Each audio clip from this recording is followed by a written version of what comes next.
안녕하세요, 백윤의 방입니다. 이번 주 영상으로 소개해드릴 곳은 바로 광장시장입니다. 요즘 광장시장에 대해서 물어보면 대부분 반응이 둘로 나뉘는 것 같은데요. 개인적으로는 20대 중반 광장시장에 처음 갔을 때 그 느낌과 분위기를 잊을 수 없어 종종 찾는 편입니다. 하지만 코로나와 같이 여러 이유로 한동안 방문을 하진 못했는데요. 자주 찾아갔었던 곳들도 생각이 나고 궁금하기도 해서 이번에 방문해보고 영상으로 만들게 되었습니다. 다녀온 곳들의 정보는 모두 영상 끝에 표로 정리해 두었고요. 더보기나 댓글 상단에도 정보 남겨두었습니다. 광장시장 방문 앞두고 계신 분들께 도움이 되길 바랍니다. 함께 보시죠. 첫 번째는 은성횟집입니다. 저는 육회나 순대 쪽보다는 은성횟집이나 박간의 빈대떡을 더 좋아합니다. 대구 매운탕 맛집으로 유명한 곳이고 추운 겨울에 방문하면 더 매력적인 곳이죠. 매장 내부도 깔끔하고요. 식사 시간이 되기도 전에 자리는 이미 만석인 상태입니다. 가게 앞쪽으로 포장용 대구 매운탕이 진열되어 있고 주문을 받으면 식당으로 갈 매운탕도 보입니다. 대구 매운탕은 2인분 28,000원으로 나오는 양에 비하면 가격이 저렴하다고 생각합니다. 주문한 대구 매운탕입니다. 미나리가 듬뿍 올라가 있고 아래로는 대구살과 알, 고니도 상당히 많이 들어있습니다. 푸짐한 재료들과 칼칼한 국물이 어우러져 맛을 보기도 전에 소주부터 챙겨옵니다. 시장에 기름진 먹거리들을 먹고 와서 얼큰하게 먹어도 좋지만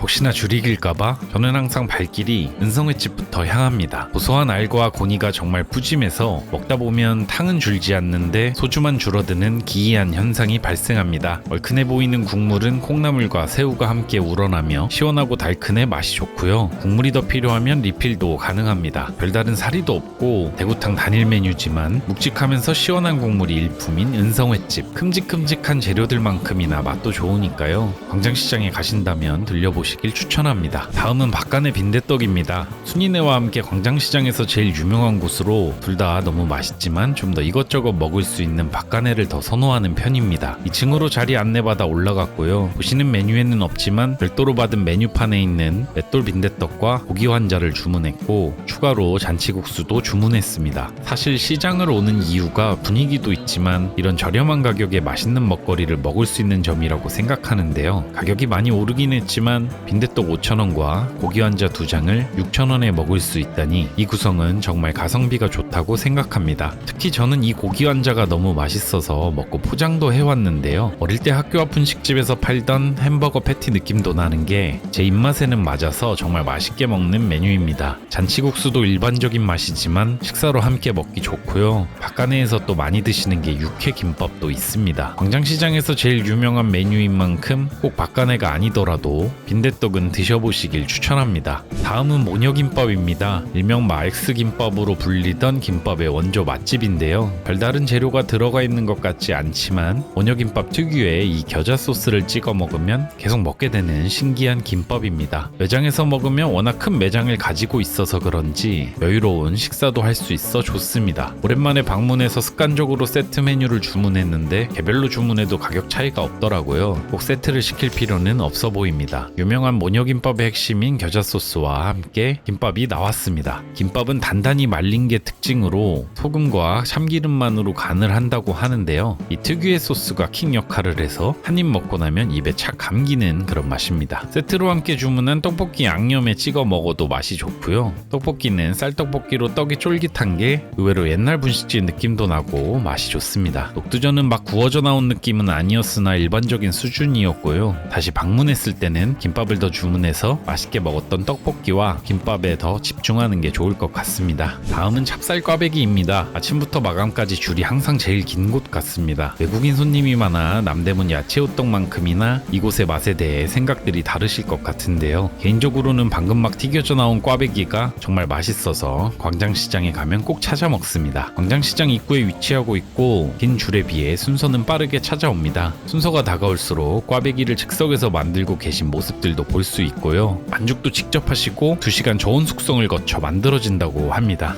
갓 나온 꽈배기의 식감은 거친 바삭한 게 속은 생각보다 쫀득하니 맛이 좋은데요. 시나몬 설탕가루가 뿌려진 쫄깃바삭한 꽈배기뿐만 아니라 팥 도너츠와 찹쌀 도너츠도 맛이 좋다고 하니 시장에 방문하신다면 줄을 서더라도 꼭 한번 드셔보시길 추천합니다. 다음은 고향 송칼국수입니다. 넷플릭스에 소개되면서 외국인 방문이 늘어 항상 웨이팅이 있는 곳입니다. 이제는 자리 잡기도 쉽지 않은데 운 좋게 자리가 나서 외국인들 사이에 앉아 칼만두를 주문했고요. 메뉴는 칼국수 칼국수 외에도 냉면도 많이 드시는 메뉴입니다. 이곳저곳에서 주문이 계속 들어오기 때문에 반죽하는 모습과 칼국수 만드는 모습을 바로 앞에서 직관할 수 있습니다. 시장의 이슈 중에 하나가 또 불친절인데, 이곳은 일하시는 분들이 말도 한마디씩 건네주시고 식사하는데 불편함이 없었습니다. 칼만두 가격은 7,000원으로 대부분 점포의 가격이 통일되어 있습니다. 빚어진 만두가 먹음직스러워 먹거리를 잔뜩 먹고 지나더라도 칼만두나 만두를 꼭 먹게 되는 곳인데요. 쫄깃하고 탱탱한 면발과 함께 진한 육수를 들이키다 보면 혼자 온 것도 까먹은 채 후루룩 먹게 됩니다. 날씨가 쌀쌀해지면 또 생각이 날 것 같은 시장 속 칼국수, 만두와 함께 꼭 드셔보셨으면 좋겠습니다. 다음은 강간의 떡볶이입니다. 떡볶이 한 줄과 튀김 2개를 5,000원에 맛볼 수 있고요. 무채에서 나온 물을 가지고 만든 떡볶이라 양념이 아주 맛있고 가래떡에 쫀득함이 일품인 곳입니다. 한산할 때는 주문하고 매장 안쪽에 취식할 수 있는 공간이 있어 서서 먹을 수도 있습니다. 강렬한 비주얼에 양념과 무채가 보입니다. 의외로 무채는 시원달콤하고 아삭한 식감도 좋은 편입니다. 양념이 쌀가래떡과 따로 놀 것 같지만 아주 진한 탓인지 양념이 잘 배어 있고요. 달달하면서 매콤한 게 배가 불러도 계속 들어가는 맛입니다. 오징어 튀김도 크기가 아주 크고 바삭하게 잘 튀겨져 식감과 맛이 아주 좋습니다. 그리고 이 별미 순대튀김도 한 개 2,000원으로 가성비는 좀 떨어지지만 학교 앞 분식집 순대튀김을 생각하며 먹는 메뉴입니다. 달달하고 매콤한 떡볶이를 좋아하신다면 방문해 보시길 추천합니다. 다음은 페스츄리 파이가 유명한 어니언입니다. 밥 먹는 배와 빵 먹는 배가 따로 있다고 생각하는 저는 먹거리 마무리로 빵과 커피를 먹기 위해 들리는 곳입니다. 페스츄리 파이는 한 조각이나 한 판 주문이 가능하고 커피와 차 종류도 주문이 가능합니다. 피자 모양으로 만든 페스츄리 포장해 가는 분들도 많고 자리가 있다면 매장 앞에서 먹어도 좋습니다. 언더나 티백을 따로 팔고 있을 만큼 커피 맛도 좋은 편이고요. 겹겹이 쌓인 페스츄리를 한 입 맛보면 바삭하면서도 부드러운 식감과 딸기잼의 달달함에 취하게 됩니다. 칼로 잘라서 먹기보단 잼을 발라 손으로 드시길 추천하고요. 많이 흘리더라도 직원분들이 친절하게 응대해 주셔서 기분도 좋았던 어니언. 바삭한 식감의 페스츄리를 좋아하시는 분들은 한번 방문해 보시길 추천합니다. 다음은 찹쌀떡이 맛있는 60년 전통 떡집입니다. 아침부터 줄 서는 찹쌀떡 맛집으로 월요일부터 토요일까지 영업하며 오전 8시부터 재료 소진시까지만 운영합니다. 늦은 오후에 방문하면 이미 영업이 끝났을 때가 많아요. 찹쌀떡의 인기가 많아 현장에서 계속 바쁘게 만들고 계십니다. 미리 만들어 두지 않고 이렇게 빠른 손놀림으로 즉석에서 만드는 찹쌀떡의 가격은 6개 4,000원이고요. 따로 먹을 곳이 없기 때문에 구매 후 저는 청계천에 앉아 쉬면서 먹는 편입니다. 개별 포장된 찹쌀떡은 비닐을 뜯으면서부터 쫄깃함이 느껴지는데요. 한 입에 먹기보단 반입씩 먹어가며 쫄깃한 맛을 충분히 즐겨줍니다. 매일 직접 다리신다는 팥도 충분히 들었고 과하게 달지 않으며 풍미가 아주 좋습니다. 냉동 보관해 두었다가 자연 해동해서 먹어도 쫄깃함이 그대로 느껴질 만큼 맛있는 찹쌀떡. 식은 후 더 맛있는 만큼 배가 불러도 영업 중이라면 찹쌀떡을 꼭 포장해 보시길 추천합니다. 다음은 광장시장에서 편히 쉴 수 있는 공간 퍼블릭 가든입니다. 이곳은 광장시장에서 마땅히 앉아 쉴 곳이 없을 때 분위기 좋게 커피 한 잔을 하며 쉴 수 있어서 소개하게 되었는데요. 커피 외에도 루프탑 공간에서 브런치도 즐길 수 있는 편안한 카페입니다. 광장시장 국민은행 세마라고 써진 문이나 은하수 커튼 통로를 이용해 방문이 가능합니다. 카페는 4층에 위치하고 있고요. 엘리베이터가 없는 게 단점이지만 올라가면 이렇게 멋진 루프탑 풍경을 보실 수 있습니다. 야외에도 테이블이 있어 날씨가 좋은 날엔 밖에서 카페를 즐겨도 좋을 것 같습니다. 브런치와 커피를 즐길 수 있고 브라우니와 같은 디저트나 맥주, 와인도 가능합니다. 저는 주로 잠깐 쉬기 위해 방문해봤기 때문에 커피를 마셨고 메뉴보다는 공간과 분위기를 영상으로 추천드립니다. 광장시장을 즐기고 카페를 찾으신다면 퍼블릭 가든도 좋은 선택지가 될 것 같습니다. 다음은 광장시장에서 맛있는 한식을 맛볼 수 있는 승훈의 식당입니다.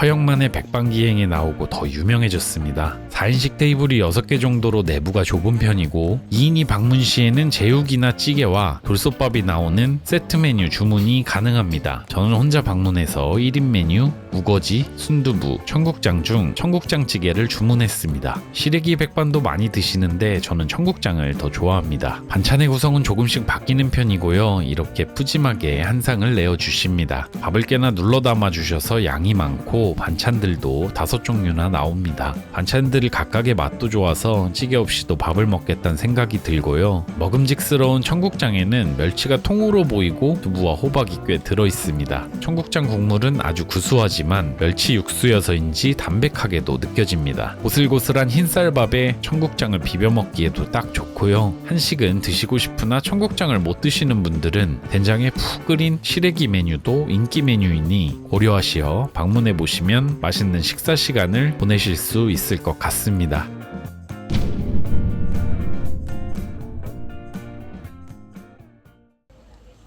제가 준비한 영상은 여기까지입니다. 기대와는 다른 상황도 있었지만 오랜만에 시장에 방문해서 추억의 먹거리도 먹으며 좋은 시간을 보낼 수 있었습니다. 영상이 재밌으셨다면 구독과 좋아요 버튼도 부탁드리고요. 도움이 안 되셨다면 많은 조언해 주시면 더 감사하겠습니다. 이상 광장시장 맛집 추천 영상을 마치도록 하겠습니다. 시청해 주셔서 감사합니다. 좋은 하루 되세요.